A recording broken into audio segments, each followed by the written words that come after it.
In 1997, a 14-year-old girl walking her neighbour's dog was brutally murdered in Exwick, Devon.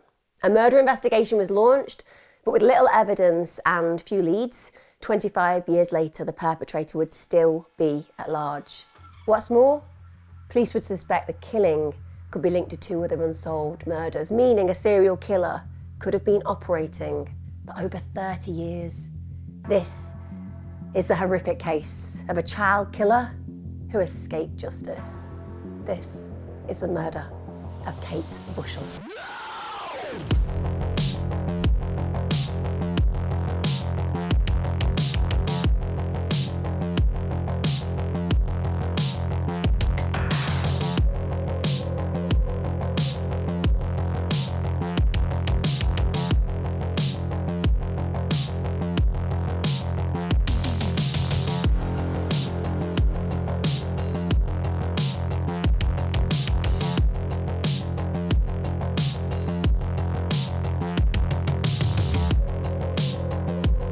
Hi and welcome back to True Crime with me. I don't often do Unsolved. You know me, I like to do cases that have got some kind of closure because it makes me feel better. I tend to like talking about people going to prison for long periods of time, or I don't know, dying in prison. Anything that makes me feel like there's been some kind of justice. So doing the unsolved ones is always one that sticks in my throat a little bit, but you've been asking for them, so I am going to do some. Also, if you're new to this channel and you're thinking, my, she's just launched into this very quickly, as if I know what she does and what she presents in her content. I do my crime content on a Wednesday and a Sunday. It's deep dive and it's consistent. So crime and consistency channel for you. Thanks to my Patreon subs and thanks to my YouTube membership because you make this possible. Loads more coming out there. I'm doing a few more videos now where I do content on those platforms which help, I suppose, you to see a different side of my mentality when I'm thinking about these cases and talk about things that are a bit more current, along with a lot of podcasts that are going to come out as well. Let's get on with today's case. So 14-year-old Kate Bushell, she lived on Burrata Drive in Exwick, Exeter, Devon, which is a lovely area of the UK. She lived with her mum and dad, Suzanne and Jerry, and she had an older brother, that was 15-year-old Tim. She attended St Thomas's High School, and she was a really bright, studious, and also popular student, and that's a very wonderful mix.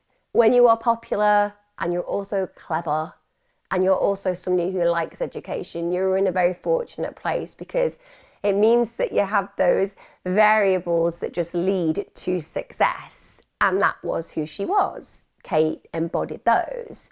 She hoped one day to go to Oxford University, so she had huge aspirations. For those of you who don't know Oxford University, because maybe you're out of the UK, it's one of the most prestigious universities in our country, and it tends to have a lot of people go from public schools like Eton, for example, but working class people like me and other lowly people such in similar scenarios, they do get to go when they're very, very bright, even if daddy doesn't just pay for their place. You know, saying might be a bit of inequality at the old Oxford University, but she was certainly somebody who was going to excel.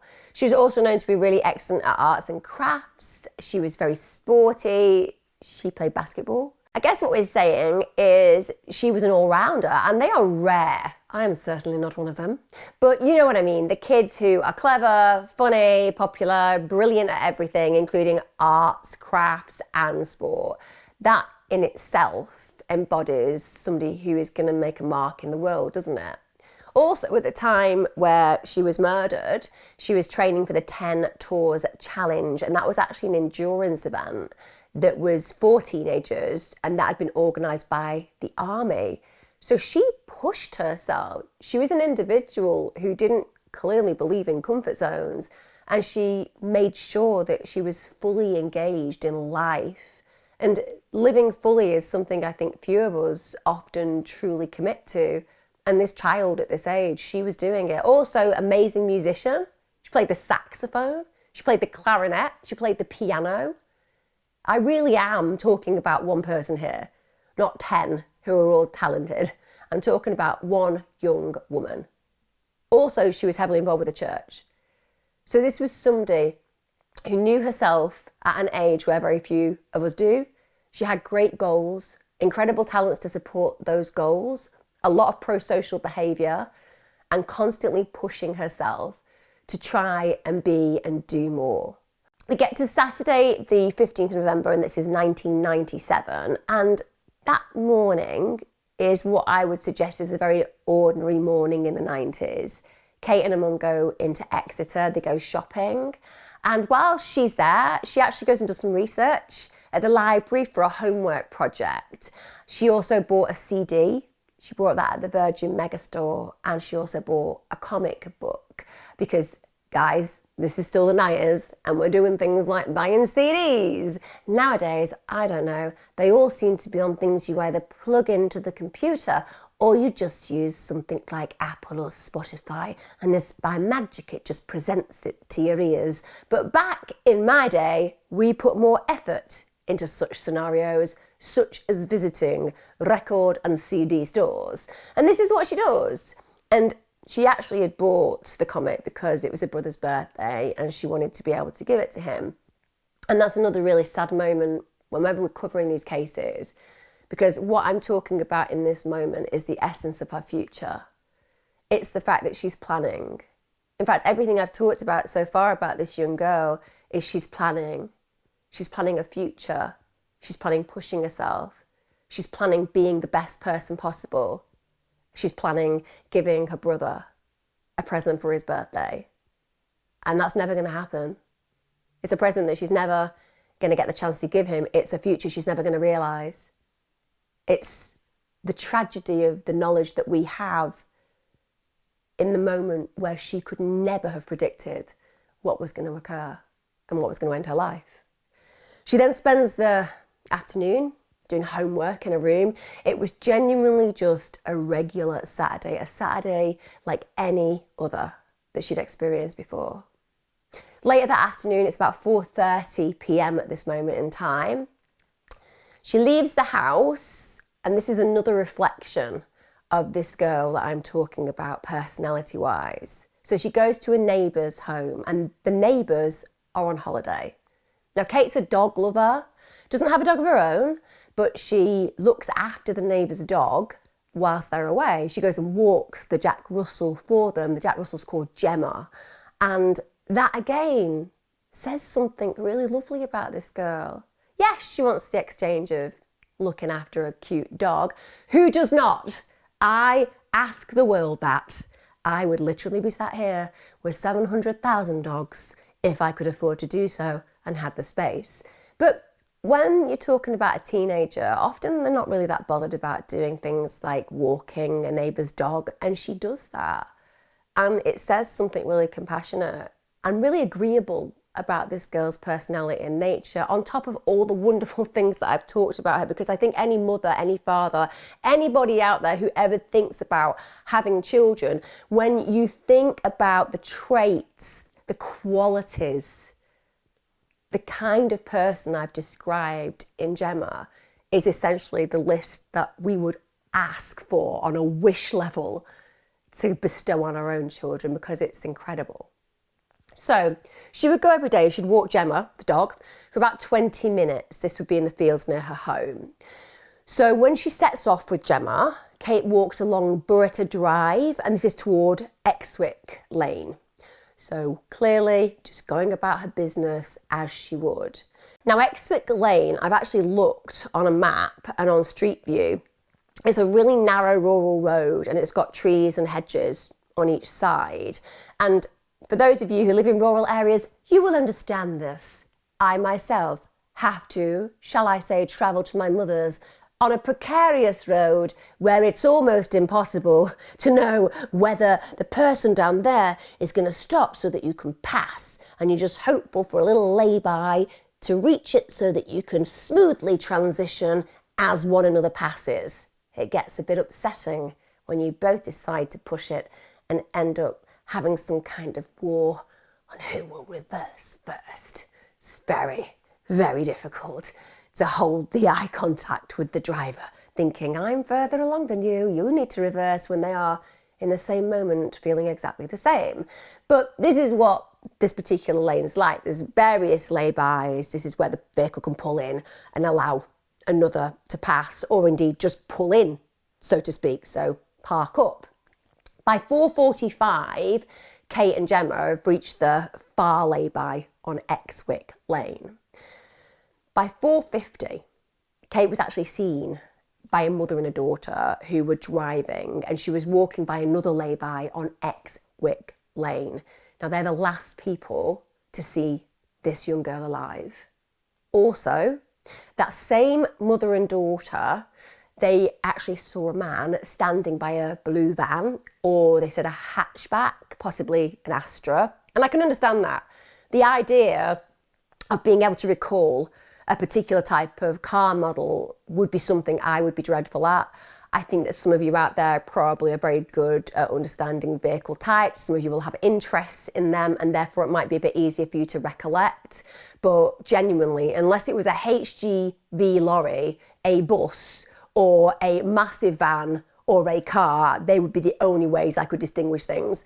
The idea that I would be able to note the actual type would be very difficult. And also, for the best part, most of us just go through our daily life, passing cars, passing people without really giving it too much thought, because it would be overwhelming and inconceivably difficult to survive and live if you were looking at everybody trying to record every single thing that was going on around you. Psychologically, it is not possible. But for whatever reason, this mother notices Kate. She sees her. And then she notices this guy who stood by this blue van or hatchback. And she says at the time that she passes, he's looking in the boot, and it was basically parked nearby Kate, but on the opposite side of the road. And it was a lay-by next to stables that she saw this particular vehicle in. And with respect, it was not unusual either to see people parked there, because sometimes, because of the stables, people would go and they'd actually collect manure. So they would go and bag it up and take it with them. Not something I'd like to do, but I appreciate. It's good for the tomatoes. So Kate would have actually been walking directly towards this person in his vehicle and would have been in her direct line of sight, so to speak. Now, 5 minutes after that woman essentially reports as a witness seeing Kate, a young couple actually drive past the same spot. They also notice the blue car, but they also notice that there doesn't seem to be a driver present, and also they don't see Kate, and they don't see the dog. Now, that driver of the blue car, never been traced. But just because it's always really important to remember that cases that have not been solved, they may have gone cold, but they are still open. There are still possibilities of people being brought to justice for crimes that they committed decades ago. Equally, there is a possibility that somebody who was the driver of the blue car on that day could watch this and it could jog their memory. They may have seen something. So it's really imperative that we do these cases and offer information to the public, so that if you stumble across this or you remember something from that moment in time, you too can aid the investigation, no matter how old it is. So that driver's never been traced. He was described as white, aged about 30 to 40. He was known to be of average build, average height, and they said he was clean shaven with dark collar length hair, and he was wearing jeans at the time. So that was the description, but he's never actually been located. Now, soon after the sightings of that blue car, two other people do see somebody. They see a man and he's running down a hill. So this is between the times of 5:10 p.m. and 5:40 p.m. And he's actually running from the direction that Kate had last been seen. Also, the witnesses believe that he might have had blood on his shirt. Also, they said that he was running so fast that he was out of control. Now, the field, that's located behind Norman's supermarket, and it's known, that area, for being really, really muddy and really, really slippery at the time. So if you're running down there at a speed, you are going to find it difficult to control your actual step. because you're slipping and sliding and you get faster and faster and faster. And that's what draws their attention to this guy.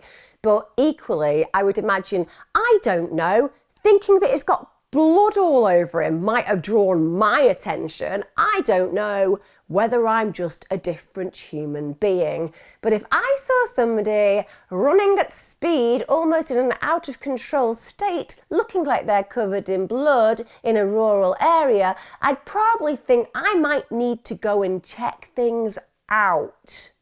Maybe it's just because I do a lot of this, but this is reported. So he basically, after he manages to, I guess, get control of that very fast run, turns and runs into the Exwick housing estate. Now, that is where Kate lived. Now, witnesses did think it was really unusual. First of all, wasn't wearing running gear. That would be unusual.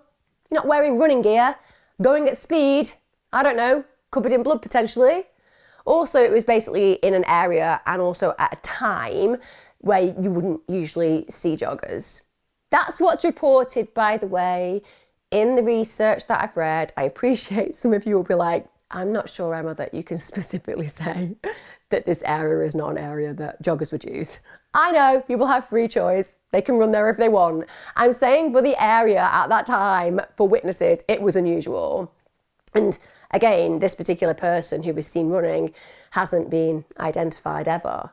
Then we get to 5:30 p.m. Now, at this point, another witness actually sees a small dog coming out of a gateway on Exwick Lane that actually led to a field. And it's believed that this was Gemma, the dog that Kate's been walking. But that witness didn't see Kate.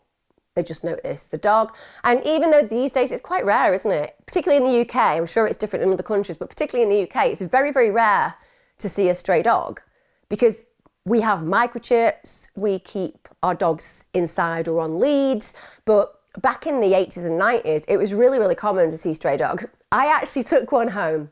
I took home what I will call a lassie dog, and I even spent money that I nicked from my dad's purse on pedigreed chum, and I believed they'd let me keep it. They didn't let me keep it. Anyway, dog warden took it. Hope it got a nice home. Not saying I'm bitter. I would have loved that dog. That dog loved me. But strays were not uncommon, and I guess a little dog like that, particularly around farmland, it might not be an odd sight that it's without its owner. Now, by 5 p.m, it's worth noting that Kate's parents are already really concerned. They're used to her walking the dog, and they know that that walk takes about 20 minutes. It's now dark, and she hasn't come home. So first of all, they start doing the obvious. They call her friends. They want to know if she's with them.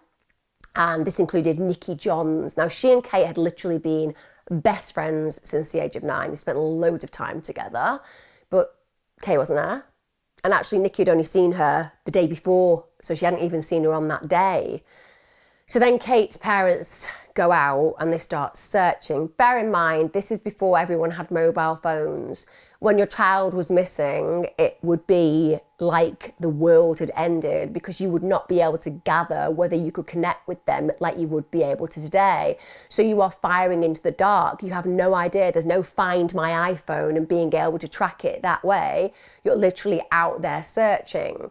So they drive up Exwick Lane, they can't find her at all. And also Nikki starts getting involved in the search. She gets in the car with her dad and they start looking, and she's nowhere to be seen. So then Kate's parents call the police. It's at 7 p.m. and they know this is not their daughter, this is not her behaviour, this is not her habit, this is completely out of character. And I know we talk again and again on my channel about how often parents will be made to feel like they've got nothing to worry about, that the person will just come home or that they've just ran away and so on and so forth. But parents genuinely, 99.9% of the time, know whether this is typical or atypical behaviour. And for Kate's parents, this is highly unusual, atypical behaviour, and it's disturbing for them. So they carry on searching. They call the police now, and Kate's dad, Jerry, he actually goes out on foot. He gets a torch, it's borrowed from a neighbour, and her mum at this point, Suzanne, well, she stays at home because she's hoping to God that her daughter is just going to arrive, and she wants to make sure that she's going to be present when she does arrive. So Jerry, who's been driving around, is now on foot because obviously he wants to check areas that he wouldn't be able to go to in the car. So he decides that he's going to check some of the routes that he believes his daughter could have taken. He goes through the gateway on Exwick Lane, and that leads a path through a field. Bear in mind, that's the same gateway that I talked about earlier on where the small dog had been seen to walk through. It's pitch black at this point. It's incomprehensible for me to imagine being a parent in that moment. You know, it's pitch black. This is an area where there aren't street lights. The only lighting that you would have would be from homes. The minute that you're in a field, you're going to see so little. The idea that your child is alone, that's an absolutely horrifying experience. And I imagine that Jerry, step by step, is imagining the worst case scenario, probably hoping, my God, let her be injured, let her be hurt, but also in the back of his mind, that unfurling dread that just seeps into our cells when we're dealing with things like this. So he's walking through that gateway.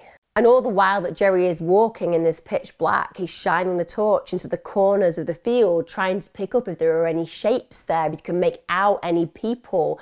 And all of a sudden, the torch connects with a pair of eyes that reflect back at him.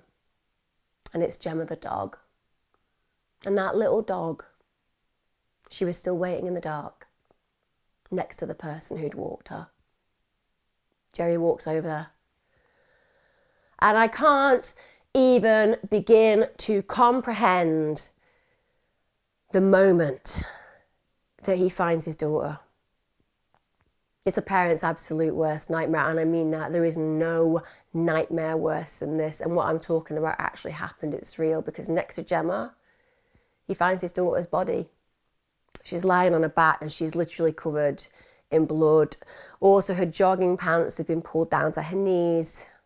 And even in that moment, he could see that she was dead. Her throat had literally been savagely cut. She'd been murdered where she'd been found. There'd been no attempt to hide the body. She was 300 yards from her home. Can you imagine that? Nearly safe. Nearly safe from the sanctuary and haven of her loved family. Jerry does what I think any parent would do in that moment, and he just runs home screaming. He uses a neighbour's phone to call the police, but you can imagine that moment, the horror, the terror, the absolute confusion, and the desperate need to do something, anything. I do not patronise by suggesting that I could, for 1 minute, connect with how that would feel. To lose a child in this diabolical manner and way is just unimaginable in the extreme. When they did Kate's autopsy, they established that indeed the reason that she had died was that she'd been killed by a catastrophic wound to the neck. And they believed that the killer had used a knife with a blade that was at least 6 inches long. A senior investigating officer who actually was on that case said it was literally the worst injury he'd seen in 30 years policing. And I think we can all imagine the kind of injuries that that man would have come across during his career. But Kate's was the worst. It stuck in his mind. The way that Kate's throat had been slashed was in a singular ferocious movement. So basically the knife had been inserted into the side of her neck and then ripped outwards and across. And one of the theories that investigators have actually posed about the potential predator who killed Kate was that they may have had experience of slaughtering animals, particularly sheep, because apparently that's the kind of technique used on sheep, which is another reason why I do not eat meat. I'm sorry, I cannot imagine anything as horrific as cutting the throat of an animal in such a brutal way. But that's what they note, that this person potentially had that kind of experience. And also they thought that there was a potential link with somebody from the military or somebody who'd had military training. Now, despite the fact that Kate's actual clothes had been interfered with because her trousers had been pulled down, there was no evidence at all of a sexual assault. They do think there is a possibility that the killer had been disturbed before they'd had the chance to actually go ahead and assault her body. But there are other possible explanations. So first of all, the killer may have wanted to psychologically use Kate's body to taunt the person who found her. So they posed her like that. It's a show of power. It's a psychological show of dominance. And it's basically aimed at shocking the person and traumatizing the person who finds the body. It's making more than one victim in that moment. And I think that we can amplify that even further as far as the power it would have had over the individual who found her, because it was her father. He was who discovered her. It was his eyes that first saw his daughter's body in that state. Obviously, when a child is killed, or when anybody is killed, but certainly when we're talking about a teenager, it compels society, community, investigators. It brings people together because it's so brutal and it's so absolutely outside the realms of what we expect reality to be. So they're quick to create this Operation Deakin, which is how the investigation is launched. Now, they find that Exwick Lane, that was the one which Kate had walked down, was very often used by dog walkers. Not joggers, apparently, but dog walkers. And they said that around 100 people walked along it every single day. So they instantly think, well, it's very likely that someone will have seen something that will lead them to a suspect. So more than 160 officers worked on this case. They did 5,000 house-to-house interviews. That's a lot. You know, I'm often quick to criticise the police when it's needed, but you can see that this is a real concerted effort. There's not a lot of information to go on when they find Kate, and so they are determined to find out who has carried this out and to just put the pieces of the jigsaw together, because that's what it is. It's always thinking about those little missing pieces that when they find them, they create an obvious character that they can then translate to investigating and bringing to justice. So they do all these interviews, 5,000 DNA samples are taken, even more than that where fingerprints were concerned, but they just didn't turn anything up. In fact, the investigation is still open. It's still open after more than 2 decades. One of the things that the police believe is that it had been premeditated. First of all, they think that the fact the individual must have been carrying a long-bladed weapon could only have been intended for that really sinister purpose. Also, they said that whilst they believe it was planned, it wasn't necessarily planned as in to be carried out on Kate.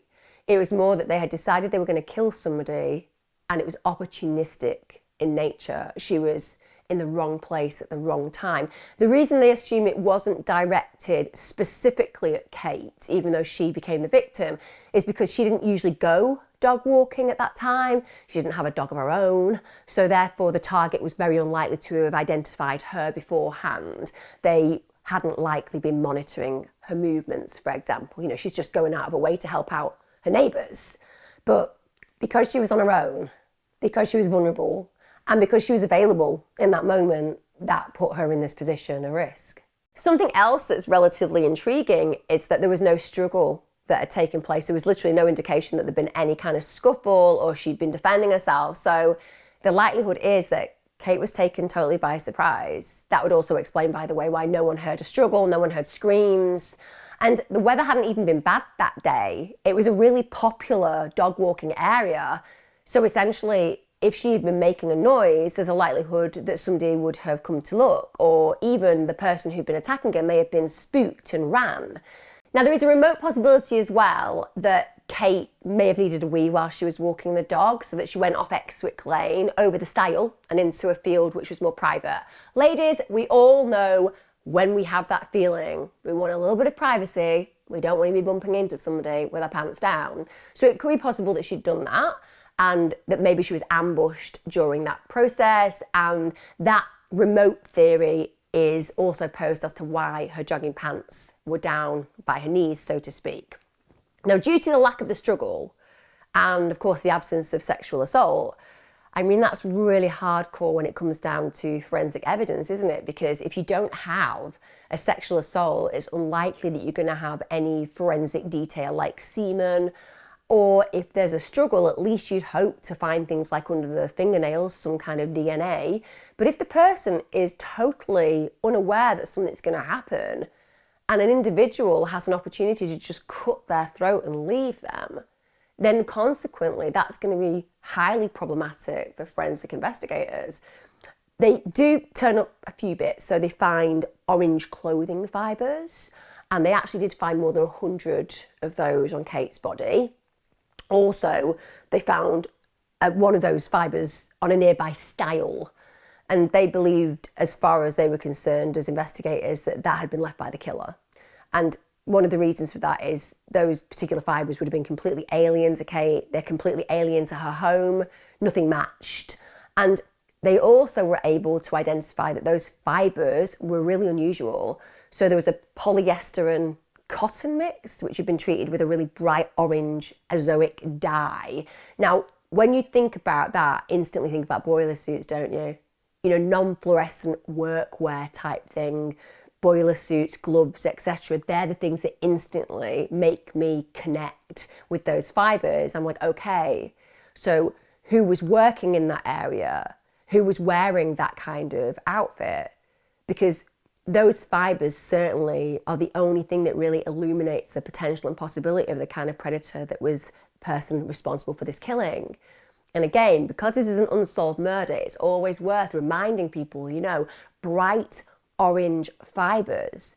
If you were around that time, that space, that place, if you lived with somebody or you had somebody visiting who was wearing those kind of bright outfits that just draw your attention to them because they're workwear and very, very in your face, essentially, that's the kind of information that people need to recall.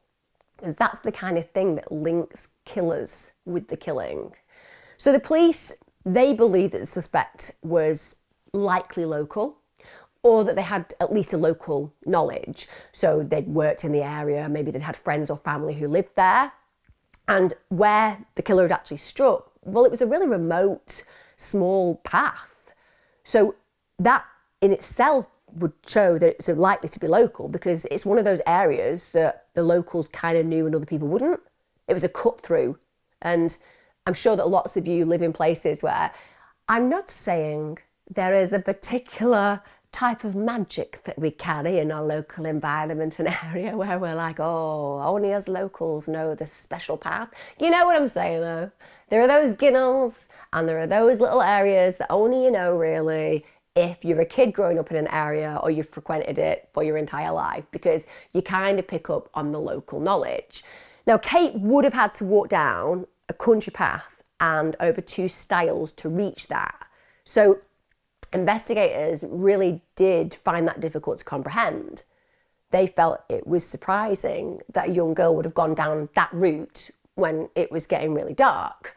So they have a suspicion that maybe something or someone caused her to go that way. Maybe she'd seen something that had happened, something had unnerved her. Or of course, I suppose the other thing is that maybe somebody had actually forced her into the field. But they were surprised that she would have gone into that location. Now, during the actual investigation, a witness did come forward, and that witness at the time seemed to have really vital information. This guy was 30-year-old Steve Palmer, and he tells the police that he'd seen a silver Audi in the area at the time of Kate's murder. So they're hopeful at this moment in time, because this is an individual who seems to be able to identify that firstly there's a car, secondly there's a colour, and most importantly it fits potentially the time frame in which Kate's been murdered. Turns out, not quite the case. Yeah, he actually given a description of his own car. I mean that, he literally did. So basically, Steve Palmer felt that he got a bit of a buzz and a kick from giving police false information and false leads. I mean, I don't know about you, but I think Steve Palmer needs to get some kind of hobby. And I'm glad that he got 18 months in prison for wasting police time and money, because this is a kid's death. And I don't care about your buzz and your kick. I don't know, climb a mountain, start crocheting, get a knitting pattern and make yourself a nice Aran jumper. But the idea of going to the police and letting them know that you have information only to turn out that you're doing it for shits and giggles, that says something really bizarre about your behaviour. And it shows no compassion, no empathy, no consideration or care for a child who is literally being slaughtered. How dare you? And it's not totally uncommon. These things happen. They've happened in lots of cases, including ones that I've talked about before. Kate's funeral finally took place on July the 10th, 1998, and more than 800 people attended. It was one of those events that just brought so many people together, and it had a profound impact on the community, but also the country. Because in situations like this, there is a moment, certainly as a parent, where it could be your child. The sliding doors issue, where if it had been someone else's daughter or son walking in the field that day, it would be their child's funeral. And it's those moments that make you feel helpless and inadequate because you couldn't change it, but that also make you reflect on how precious life is and how horrific it is that certain individuals, certain predators in our midst can never understand the true humanity, the true beauty of what being alive is. And they steal these people from families that they have no right to do that to. And those 800 people turned up because they wanted that family to know that Kate had infinite meaning. And of course, without a doubt, the people dealing with the significant pain are Kate's family. But I think having all those people turn up to remind them of her meaning would have been profoundly comforting. On the 15th of November 1998, this is the first anniversary of Kate's death, friends at her school, they actually opened a memorial water garden. And I think, again, there is something about legacy, just enabling a community and the children within that community to see that the child who no longer gets to have their tomorrows is still frozen in time, yes, because they're no longer with them, but are still part of their world, part of their community, part of their school. And following Kate's death, her mum, Suzanne, actually gave all of her friends a little toy from Suzanne's room to remember her by, which I'm sure they each treasure until this day. Now, despite, as I said, the police doing a really good job as far as putting the resources in there, questioning thousands of people, taking DNA and fingerprints of thousands of people, and also they were spending £1 million or more, which back in 1997 was a lot of money. There's only ever been 3 suspects that have been interviewed, and every single one of those has been released without charge. Now, that in itself is just beyond harrowing, isn't it? Where's the closure? And also, what does that mean about killers walking our streets, predators in our midst? This is a child who died grotesquely, slaughtered in a field, and still they don't have any answers. Also, the investigators think that Kate's murder could be connected to 2 other murders. So in 28th of March 1987, 66-year-old Helen Fleet, she gets stabbed 10 times. She's battered around the head, she's strangled to death. Again, at this point in time, she's just walking her dogs.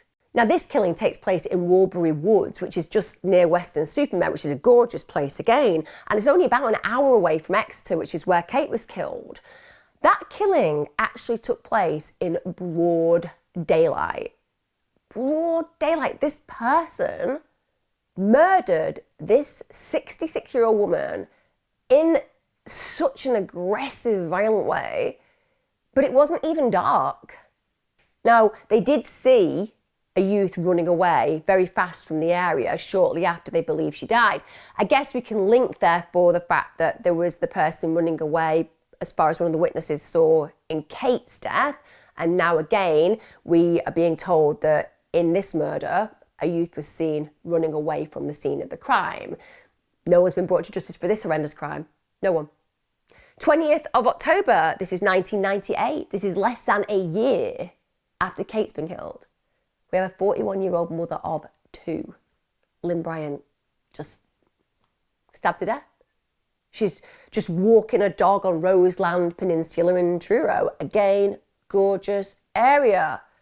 This is not where you expect these things to happen. And I appreciate that we don't have a stereotype for where these kind of heinous crimes will and can occur. It's just on a mindset level. That's why people walk their dogs there, because it doesn't feel an unsafe area. So again, this is only about 2 hours away from Exeter, and she's found dead in the gateway to a field.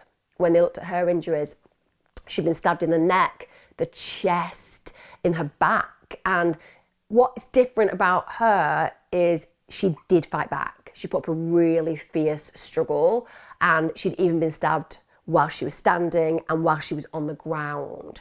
So there was this incidence where, for whatever reason, she did see that somebody was trying to harm her and she fought back really, really hard. Now, like Kate, her clothing had been disturbed, but again, there was no signs of sexual assault. Now, the police actually in 2016, they did do a forensic review of evidence around her killing. And they did actually manage to find a DNA profile of the attacker, but they haven't found him yet. They still haven't found who killed her, in spite of the fact that they have a DNA profile. And 4 months after Lynn was murdered, Lynn's missing glasses turned up at the murder scene. And the police believe that they turned up because the murderer went back there to leave them. What does that say about the utter not right who did it? I don't think not right is a psychological term, but I believe it embodies it appropriately. We know, particularly where serial killers are concerned, they like mementos. Yeah, they do. They like to keep something that reminds them of the moment, the fantasy. They live for the fantasy. It's not even the killing that is the most gratifying part. It's the thinking of, the plotting, the planning. It is the reflecting. It's all of those things that make them salivate. And taking her glasses, that's the way of anchoring her and he to that moment in time. The fact that he takes them back, and I am saying he, because without a doubt, this is a male who carried out this murder, taking them back to the scene of the crime and leaving them there. It's not just a claim of the killing. He's going back to say, I did this. It's also letting those around him know, in the investigation, in the family, in society, in the community at large, he is free. He's taunting them. He's taunting them. That's absolutely terrifying, because let me tell you, you can be a 9-year-old child with a rudimentary understanding of the type of human actions that certain people have a capacity for, and you know that if somebody does that, it's because they aren't finished. There's no way they're finished killing. They went back to the scene of that crime. Yes, to experience the joy as far as they will have felt the titillation of knowing that they are responsible, but also because they can't help placing themselves at the center. The narcissism is just a little bit of a chink in their armor. And going back there may have served a purpose for them, but also it's given a very powerful message to people within the investigation, without a doubt, who will be looking at that individual with a serious belief that they have a serial killer on their hands. And the fact that his DNA they now have, that keeps me warm in the hope that one day he will be brought to justice and may be linked. Without a shadow of a doubt, there are definite similarities in this case. First of all, the knife that's used in each of the attacks, the person takes it there. They take it to the crime scene, they remove it from the crime scene after. Also, who do they go for? They go for female victims who are walking the dogs. Because when you're walking your dog, you often have a sense of security. You've got a dog. I don't know why, unless, I don't know, you happen to have a very well-trained Rottweiler that on the command kill will sort out any predator. But let's take me, for example. I have a sense of security when I'm walking a Chihuahua. My Chihuahua is more likely to hide behind me when I'm being killed than to do anything like an attack a predator. But you have this false sense of security. It's where you live, it's what you do. And so because of that, it puts you on the back foot. You're not expecting somebody to harm you in any way. And this individual takes advantage of that. So all of these people could be distracted because they're looking after the dog, they're not concentrating on what's around them, and that person knows, makes them vulnerable. Also, all of these women were killed in really remote locations. So it's following a pattern. None of them were robbed, none of them were sexually assaulted, and on each occasion, the dogs are left unharmed. It's really intriguing, isn't it? That on every single occasion, as soon as they have killed their victim, that's it. They've done their work. That's their intention. So that says something about them not necessarily being the type of disorganized serial killer. They're blitz orientated. They would be the type of individual that would kill everything around because they're out of control. They're sometimes in a psychotic break as well. And to some degree, this in itself, in essence, suggests that we're not dealing with a disorganized serial killer. We're dealing with a very different type. We're dealing with a very more terrifying type, the organized type. Now, the MO, so the modus operandi, yeah, it does differ a little bit. So Helen gets beaten and strangled as well as stabbed. And then Lynn's stabbed multiple times. And then Kate's killed with a single knife wound. But remember, guys, modus operandi is not static. That's what makes it the modus operandi. It's not like a signature.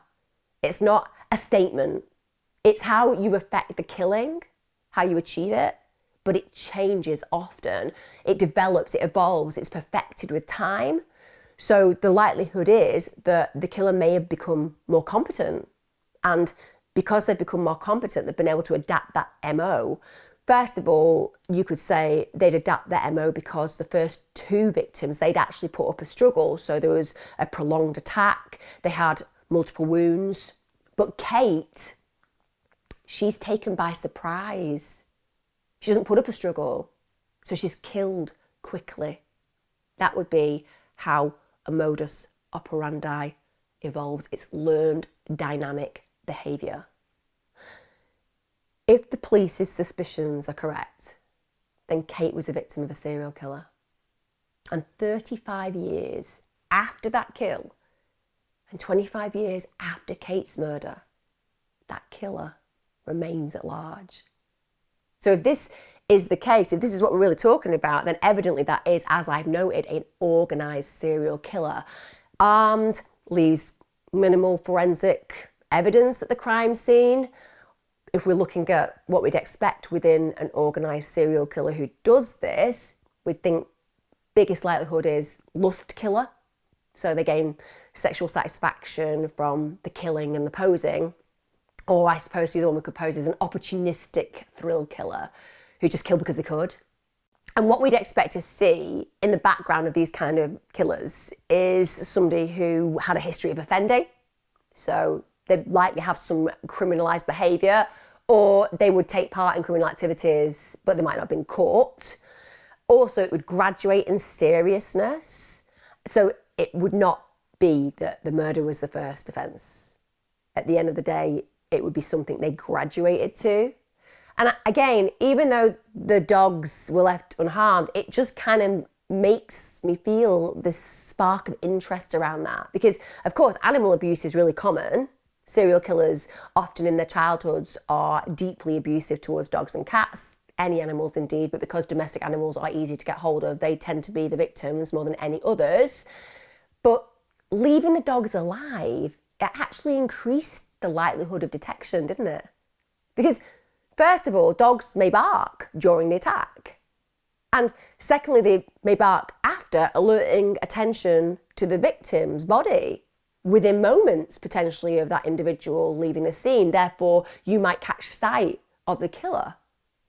So what does that say about the psychology of this killer? Maybe it's just another display of power. That sense of choosing who lives, who dies.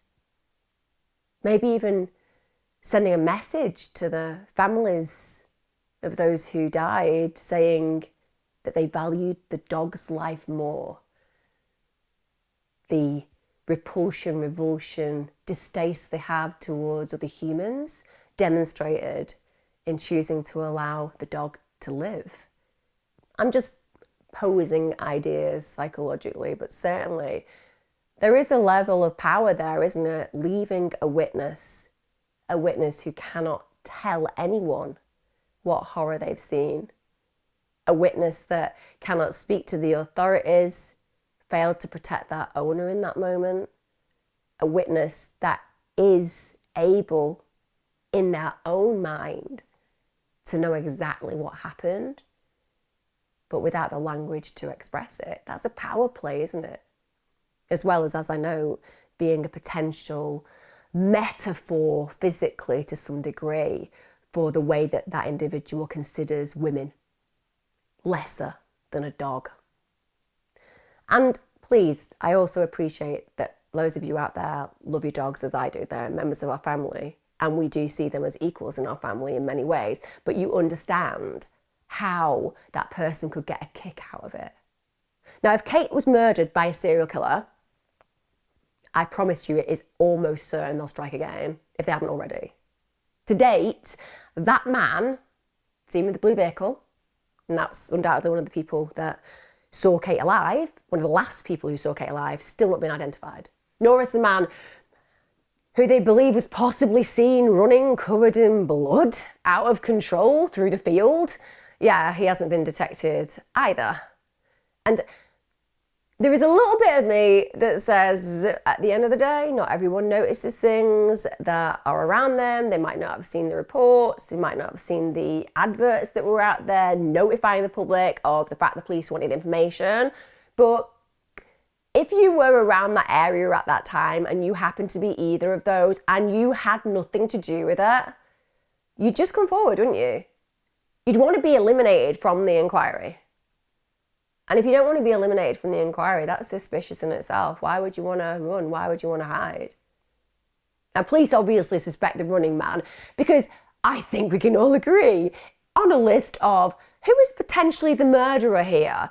Is it A, the guy in the lay-by stood by his car near stables where people collect the manure?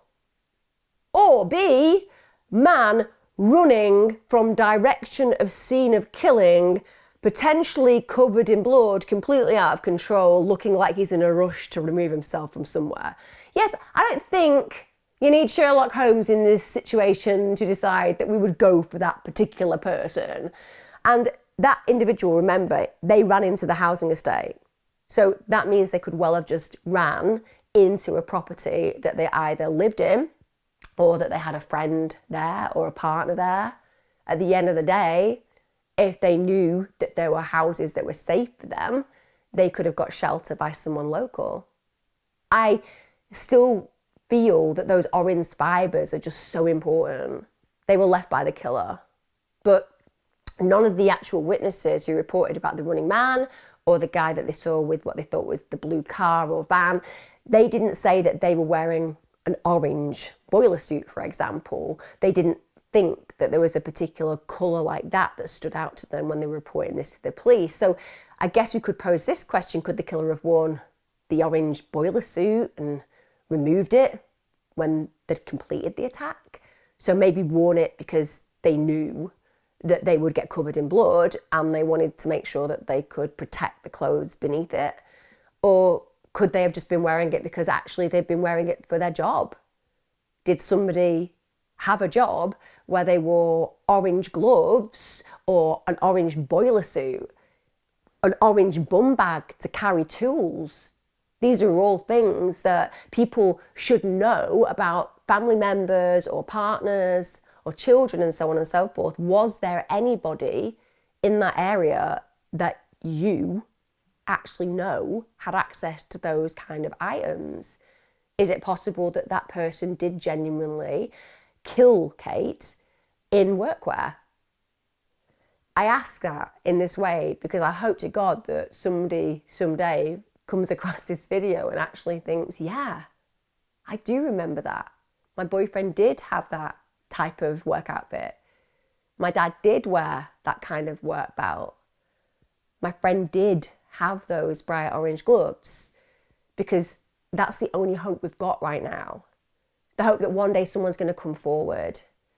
Someone's going to say something to the authorities, to the police, that just resonates, that changes and transitions the reality of what we're talking about right now. Because if we are talking about an organised serial killer who is within our midst, then they kill, they kill, they kill again, and they get better at it. They get better at it. It's a really awful case to have covered, because Kate's family and friends, they have no form of closure whatsoever. None whatsoever.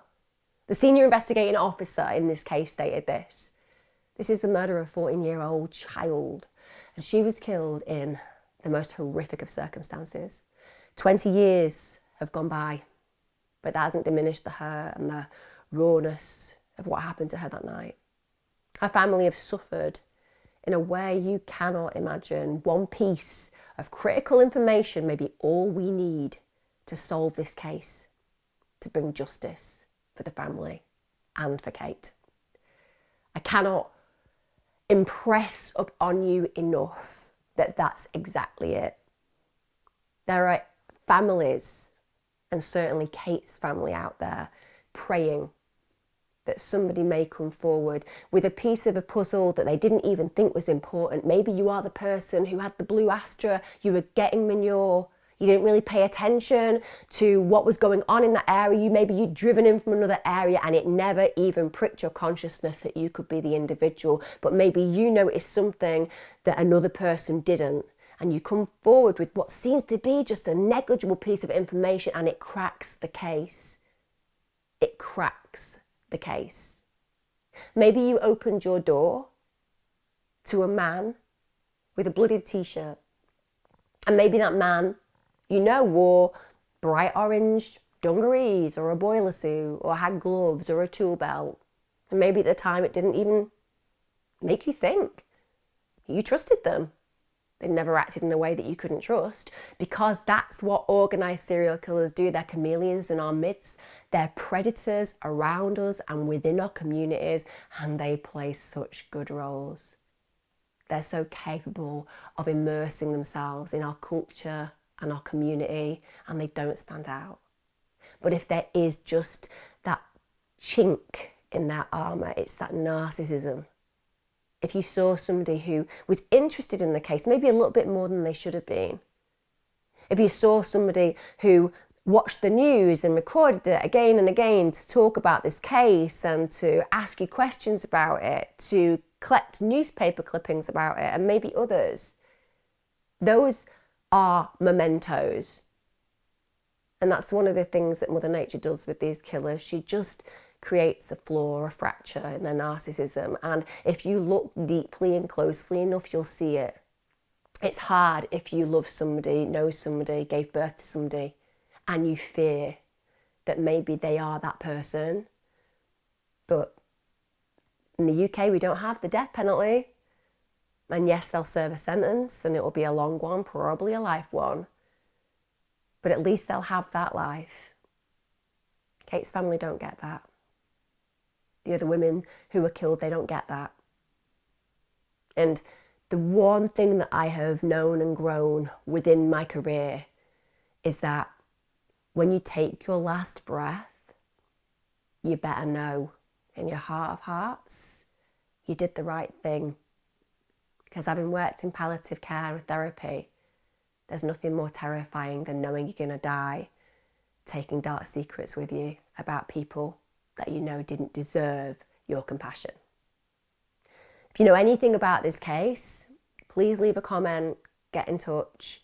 Remember, this is an open case, and we still want to make sure that Kate's family get closure.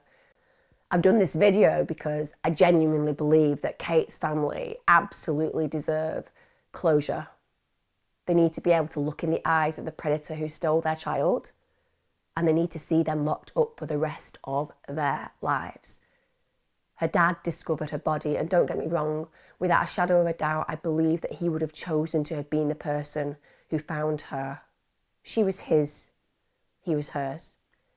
And even though that's so traumatic, there is a privilege in being the person who would have protected her against anything, still being the person who actually found her. He found her. But it's on society to find the predator who did what they did, who stole their child, who stopped that girl being able to give her brother the comic that she bought him, and who still today poses a risk to people on our streets. Let me know your thoughts.